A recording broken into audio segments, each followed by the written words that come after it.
नोंथांमोन बेहाय हायद्राबाद रायजोआव बयबो जोंनि मावफुं सोद्रोमाफोर तेलेंगाना बड' वेलफेयार एस'सिएशननि मावफुं सोद्रोमाफोर बिथांमोनजों सावरायनो जों फैदों बेवहाय बिथांमोना अलरेडि सफैखाबायानो दिनै जोंनिया एसे जुथुमनाय जादों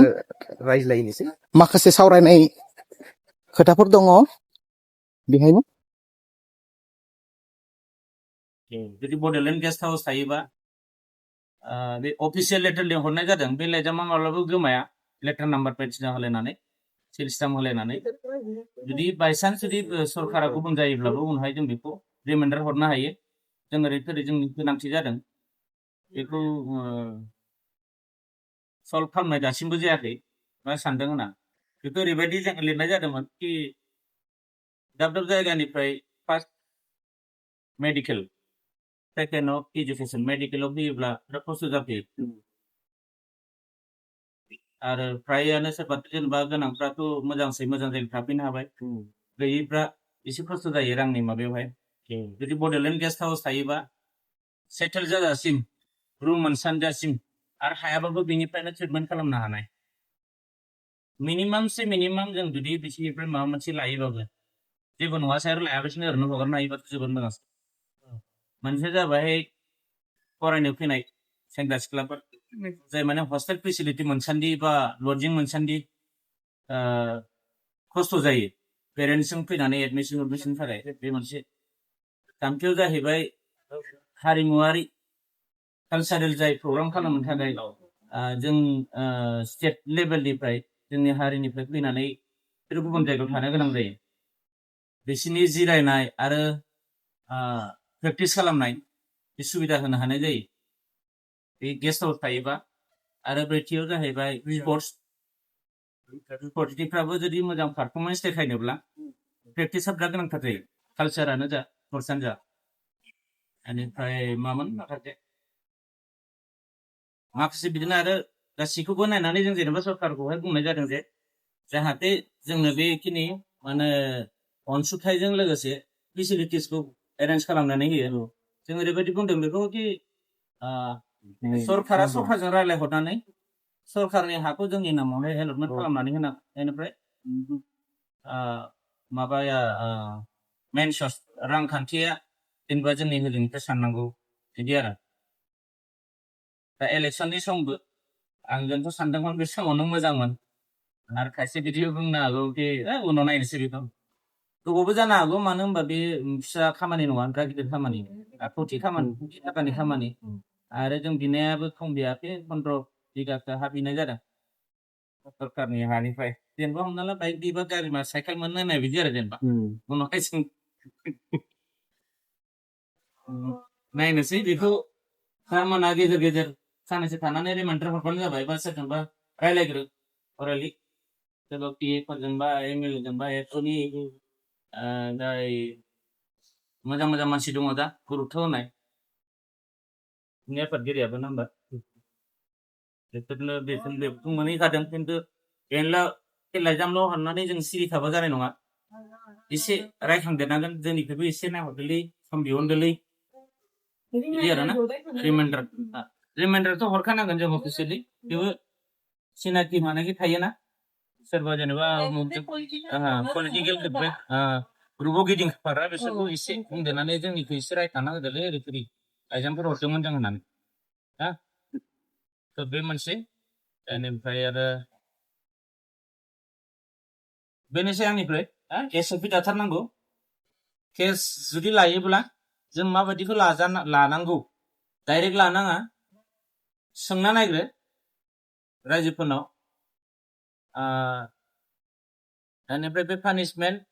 आरो माबा मा होनोमोनलाय बेखौ फैसा जुरिमाना हरायनाय बे मोनसे फिक्स जानांगौ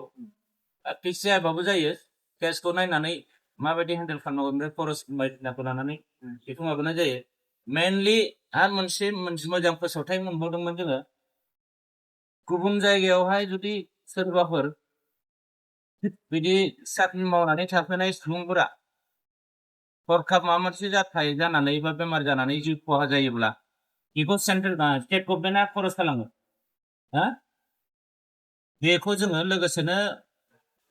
माबानांगौ आरो मा होनो डकुमेन्टस प्रसेस खालामनांगौ आरो ना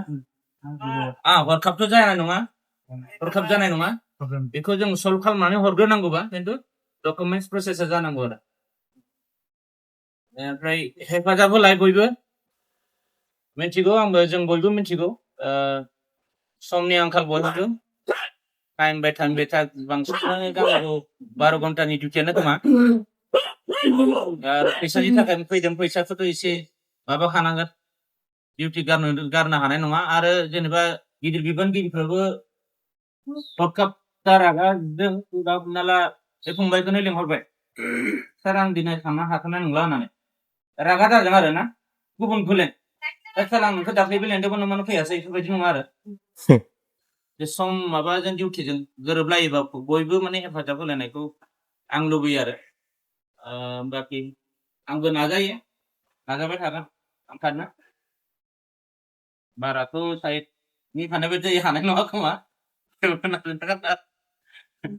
हागोन दे सानसेबाबो सेंग्रा जला जला दङ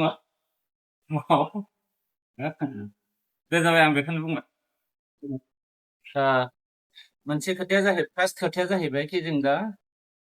तेलेंगाना बड' वेलफेयार एस'सियेसन बे मोनसे फिसा गौथुम नङा जोंनि बर' हारिजों लोब्बा थानाय मोनसे गिदिर मानगोनां गौथुम जाहैबाय बे दा थ' ओंखायनो माने माबाफोर मावनो गोनां जायोब्ला गोरोन्थि जानायनि सिगां 10 बारबाबो सानग्रोनांगौ आरो ना सोंनो बोसोन लानो माब्लाबाबो लाजिनो नाङा आरो गावनि रोंगौथिखौ मालायनो माने फोरोंनो मा होनो सिरफिनि खालामनाङा शेयार खालामबाय जेसेबां हायो सोंलाय सल्भ खालामबाय फार्स्टआव जोंहा मोनसे SOP दानांगौ आरो ना SOP स्टेन्डार्ड अपारेशन प्रसिडियर SOP होननाय बुस्थुआ जेनेबा जोंनि गासिबो मोनफ्रोमबो गामियावबो थायो एबसु माबायावबो थायो सोब माबा गौथुमावनो थायो ना बेखौ रायलाय हरलायनानै जोंनो माखौ नांगौ बेखौ बानायनानै मोनसे बिदिनो गौथुम फिसा मेल खालामनानै जेनेबा नोंसोरो जेनेबा बिबानगिरिफ्रा सिस्टेम होनानै बुनानै माबानानै लायनाय जाबाय आरो जाबानो जाबाय आरो कि मा केसखौहाय माबायदि सल्भ खालामनाय मोनसेया केसखौ माबायदि लानांगौ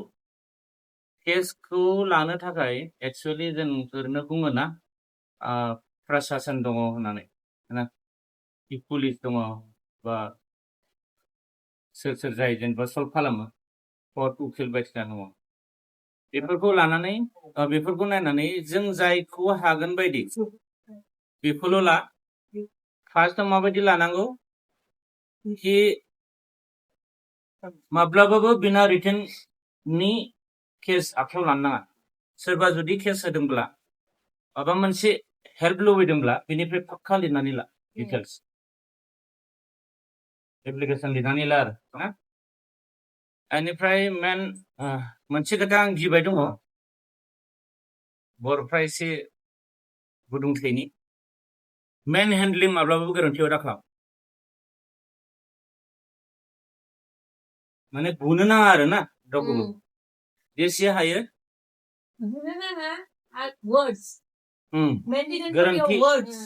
गोरोन्थि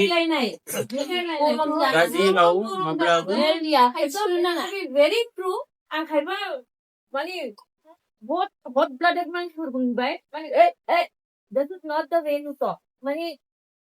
होमबानो माने गाज्रि जालाङोना गासिबो ओंखायनो softer साइडखौ बाहायनांगौ नोंसोर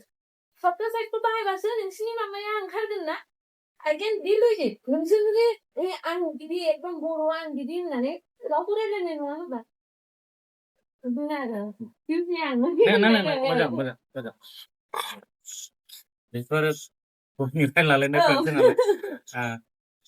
मेन माया गिनांगौ जोङो जेनेबा हमना ला सोरखौबा जों रागाजों बुफ्लांबायानो ट्रिटमेन्ट लानो थाखाय बिसोर डाक्टारनो थांनो गोनां जाबाय डाक्टारनाव नुनाय लोगो लोगो मिथिगोन लावथिजों बुनाय ना आखाइजों बुनाय मा मानो बुजानाय इनकुवारि खालामो होनोब्ला बिसोरो डाइरेक्ट माने पुलिसखौ जुदि लिंहरोब्ला बिराद पुलिसा माने इनकुइरि खालामगोन सोरजों बुजानाय होमब्ला डाइरेक्ट जोंनिया बर'नि बे वेलफेयार एस'सियेसननि नाम थागोन नामा गाज्रि जागोन रेजिस्ट्रेसन जानो थाखाय मोनसे गथुमा रेजिस्ट्रेसन जानो थाखाय बिराद मा होनो खस्थ' बिराद माबायै मोनो मा इनकुइरि खालामजानानै नोंसोर गावसोरनो मिथिगौ नोंसोर माबोरै माबोरै दं खिन्थु बे आफादाव जुदि बोरैबाफोर माबा मोनसे गाज्रि दाग नाङोब्ला बिराद गाज्रि खोथा आरो मोजां नाम खामायनो थाखाय बिराद खस्थ' जानांगौ बेसेबांबा समबो माबा नेनो गोनां जायो खिन्थु नाम गाज्रि जानो थाखाय एकदम माने मामुलि समावनो माने माबा थेर बेथेर जालाङो आरो बेखौ बुजि मेन एसअपि नि सोमोन्दै सोंलायहर जेनेबा बेंगलरावबो दं बम्बे दं बबावबा दङ बिसोराव माबायदि एसअपि दाना दोनदों गामिनिफ्रा सोंहर मा केसखौ माबायदि सामलायनाय जायो पानिशमेन्ट माबायदि होजायो फैसा बरायनाय मा होजायो मा होनो बेखौ फाइनालिटि फैसा लानाय माबायदि लाजायो मा केसाव बेसेबां लाजायो बेफोरबायदि आरो मेन बे खरस माबाफ्रा पेट्रलनि मानिफ्रा बेफोरखौबो माबानानै लाबानो जाबाय बेसेबां गोजानाव नोंसोरना जेरै बे केसखौहाय नोंसोरना नङा जोंनो बे केसखौहाय सामलायनो थाखाय सल्भ खालामनो थाखाय सानबेसे नांगोन होमबा बेसेबां खरस जागोन बेखौ डाइरेक्टलि बुंखा बेथ' एकदम पाक्का नांखागौ मेन खोथाया जाहैबाय जों बयबो बेवहाय माबा मोनसे मावनो होननानै थाफैनाय बयबो साख्रि दङ साख्रि मावनाय गिदिर जा फिसा जा गिदिर साख्रियाथ' रावबो गैखायाना थेवबो जे हारिनि मोजां मावलांनो होननानै जों अनलायनानै ज' खौसेयै थानो होननानै जों बे माबाखौ आफादखौ दानाय जाबाय बेथ' बिराद गिदिर खोथा बिराद प्राउडनि खोथा बेयो ओंखायनो बे जाहाथे गोरोन्थि दाजाथों आरो ना माब्लाबाबो साननो नाङा कि जागोन दे जासिगोन दे जेबो नङा नांगौ जोंनिफ्राय मोनाखै मोजां बिथोन बा सोरबा गोरों गोरा गामियाव दङ बिसोरथ' गोसोआव जेबो नङा लेट जालांथों खिन्थु मोजाङै साक्सेस जाथों आरो मा होनो देर हो पर द्रुत हो बे आरो बेनिफ्राय मा दङ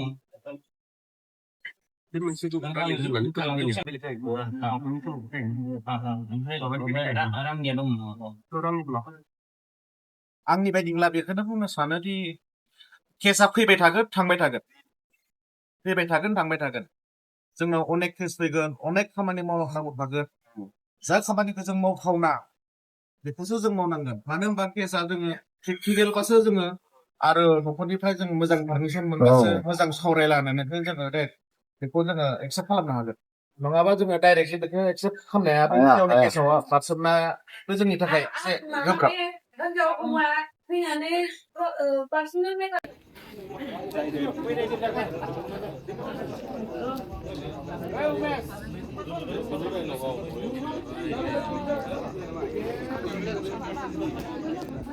हर जाबाय जोंहा सावराय एसे ससाइटिनि खोथा सावरायनानै